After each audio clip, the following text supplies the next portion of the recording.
Hey guys, welcome back to our channel. My name's Carissa. Today I'm going to chat with you guys about 5 things I think that every woman who's been through a miscarriage should hear, and maybe even the guys as well, because they go through it too.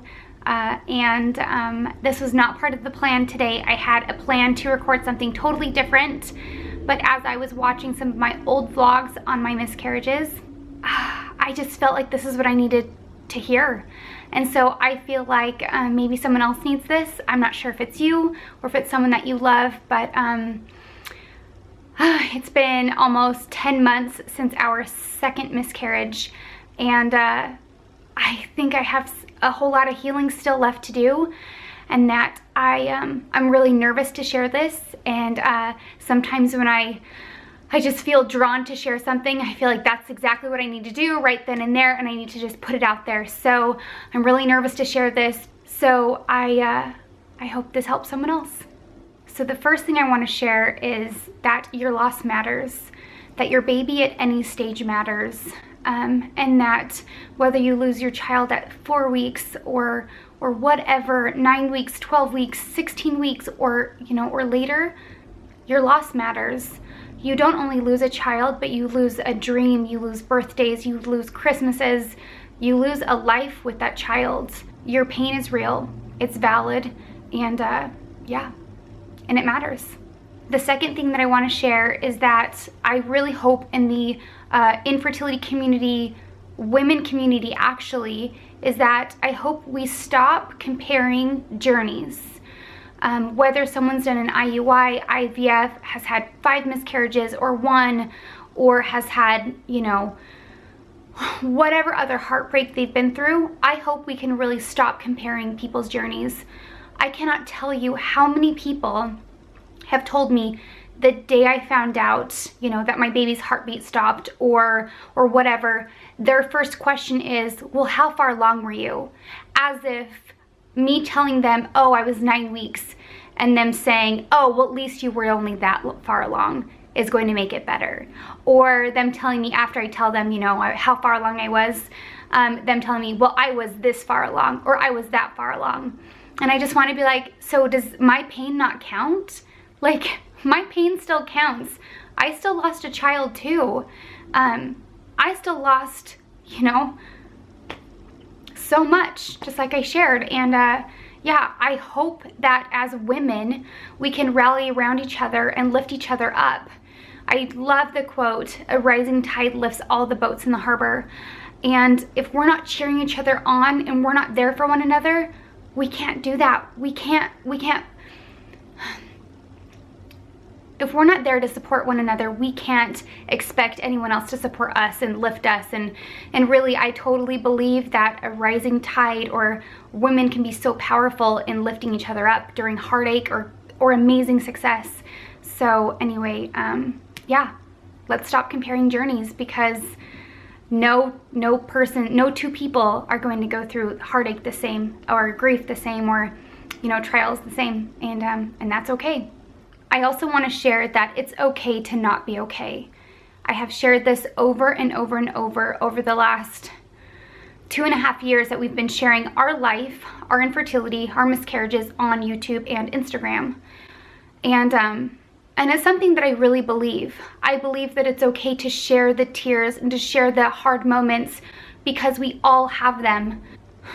It's okay to grieve the loss of your unborn child, or your infant, or whatever stage you lose a child or you lose someone you love, But in particular, for me, from my experience, it's been 2 early pregnancies where my sister, she lost a full-term stillborn baby girl, So our losses are different, our pain is different, but like my sister told me when I felt like an idiot talking to her about my losses and how heartbroken I was, she said, we both lost a child. We both lost children.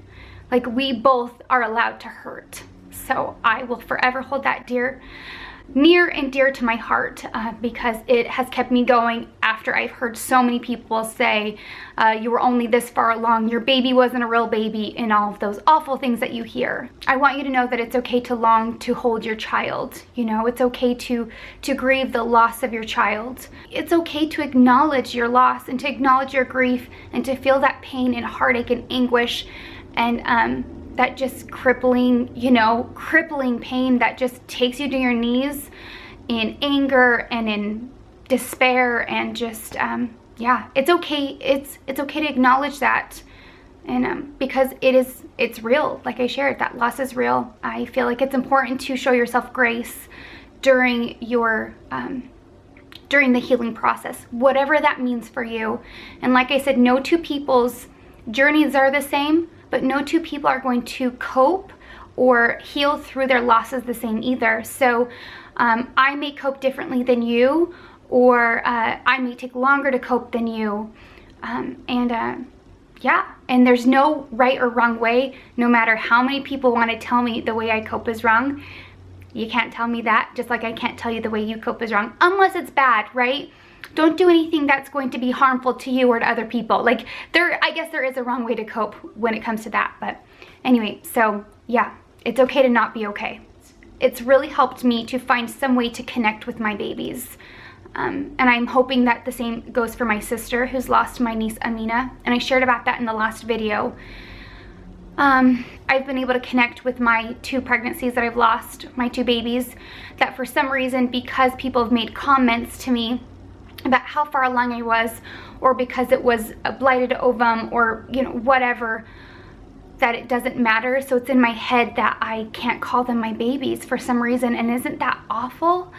Oh, that's so heartbreaking to me, because that's not how I feel. I feel like they are my babies. Anyway, I've been able to connect with my babies with necklaces and bracelets that give me uplifting meanings, you know, my favorite sayings or something to remember them. Artwork, journals, let's see what else, books, in whatever way that helps you connect with your baby. I think it's a really, really healthy way to kind of grieve this loss, whether it happened yesterday, last month, last year, 10 years ago. I think it's really important to honor that child and to connect in some way just for your healing. You know, in the last video I shared that not a lot of people will acknowledge the loss of a child during pregnancy, but we do. The moms and the dads never forget. We remember the day we found out we were pregnant, or we remember the night we lost the baby, or we remember the due date. We remember the dreams and the hopes that we had, the plans that we had, the names that we wanted to name our baby, all of the things. We remember those milestones, and then we remember when it was all, when it all came crashing down.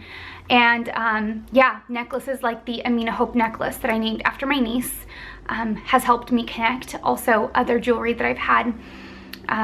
Plants. I really want to plant a tree when we find a place that we want to, you know, hunker down and plant a tree in honor of my 2 losses and my niece. So I hope that there's some way for you to be able to connect with your losses as well. And hopefully that will help you heal and feel a little closer to them. And the last thing I want to share is that I truly believe that talking about it is healing. Now, you don't need to talk about it on a YouTube channel or in front of a group of people, but I think that talking about it with someone that you trust, whether it's your girlfriend, your sister, your mom, your cousin, you know, or a support group, your spouse, a therapist, I think talking about it is really therapeutic. I think it's really healthy, and it might be able to help you not only process all the feelings you're feeling, but to hear from other people that you're not alone. Little did I know before going through my own trial of miscarriages that 1 in 4 couples, and I say couples because it really is a couple thing, right?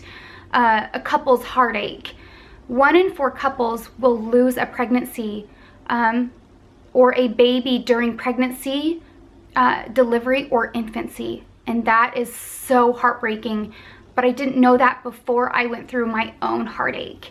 And so in opening up about mine, I've learned of so many other people that are close to me that I had no idea had been through the same thing. And so they've been able to lift me up when I've needed, and I hope the same goes for me with lifting them up. For me, talking about it, I think helps me to acknowledge the baby that I had, even if it was for 8 weeks, 9 weeks, or however long. And to, I don't know, just, yeah, honor that baby in some kind of way, and to really grieve and mourn and talk about the love I have for that baby. And yeah, to talk through the pain and the heartache and all of the things that you're feeling, rather than bottling it up and not, you know. With me, with my first miscarriage, it was heartbreaking, right? It was so devastating. I had never expected to go through anything like that before. Oh man, I feel like I did a lot better job of talking about it instead of bottling it up like I did the second time. I was looking through our videos on our YouTube channel, and with our first loss, I shared so many videos regarding my feelings with our loss. And with our second loss, I didn't. It's like I numbed myself. It's like I don't know where the feelings are, and that makes me kind of nervous. And so in feeling all of those things, I knew right away that this is what I needed to share, because it made me really nervous and emotional, and just like pushing me to share this, just in hopes that it helps someone else out. Yeah, talking about it really has helped me, and I hope it helps you too.